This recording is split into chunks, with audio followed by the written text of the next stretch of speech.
Shalom, selamat pagi Bapak Ibu, Saudara terkasih dimanapun berada, puji Tuhan. Dalam suasana Minggu Advent yang kedua, kembali kita akan merenungkan bagian firman Tuhan dari Lukas pasal yang kedua. Hari ini kita akan melihat ayat yang ke-25 sampai ayat yang ke-32. Demikian firman Tuhan, adalah di Yerusalem seorang bernama Simeon. Ia seorang yang benar dan saleh, yang menantikan penghiburan bagi Israel.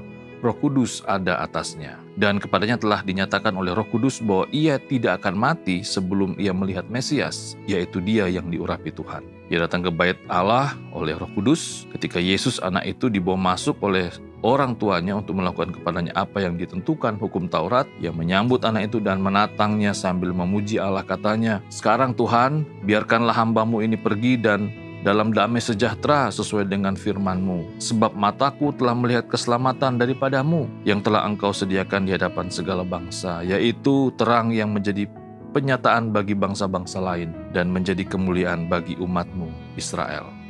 Demikian bacaan firman Tuhan. Bapak Ibu Saudara terkasih, kalau kita melihat di bagian firman Tuhan ini, kembali ada seorang tokoh yang seringkali juga dalam suasana Minggu Advent, dalam suasana Natal, kita selalu menyinggungnya, yaitu tokoh orang tua yang bisa dikatakan dari sekian banyak orang-orang di Israel, Simeon adalah salah satu orang yang merindukan penggenapan lahirnya Mesias. Dan ini menjadi sebuah contoh buat kita, teladan buat kita. Bagaimana kita sebagai umat Allah, sebagai gereja Tuhan, juga sementara menanti kedatangan Tuhan Yesus yang kedua kali. Ya, kita bisa melihat dikatakan bahwa malaikat berkata bahwa Simeon ini tidak akan mati sebelum ia melihat atau bertemu dengan Mesias.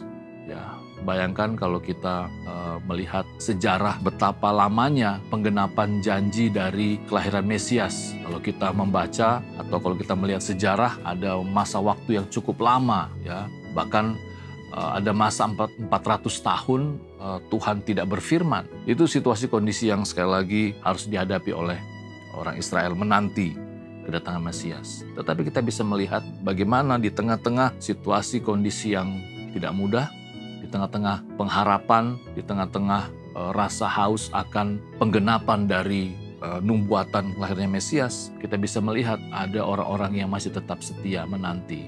Dibanding kalau kita melihat sikap dari orang-orang Yerusalem, sikap dari imam-imam kepala, dan juga ahli-ahli Taurat saat mendapat kabar dari orang-orang Majus yang akan datang menyembah Yesus. Mereka terkejut, mereka punya sikap yang negatif, tetapi Simeon menjadi teladan bagi kita di dalam masa-masa penantian ini. Ini menjadi bukti bahwa ada cinta, ada kasih yang tulus dari Simeon dalam menanti kedatangan Mesias. Tentunya dalam konteks kita sebagai orang percaya juga, apakah cinta dan kasih kita tetap ada dalam kita menanti kedatangan Kristus yang kedua kali sebagai gereja Tuhan. Tentunya kita harus mengisi hari-hari kita dengan kehidupan yang sungguh-sungguh, kehidupan yang suci, yang kudus, dan tentunya tetap setia sampai Tuhan menggenapi janjinya.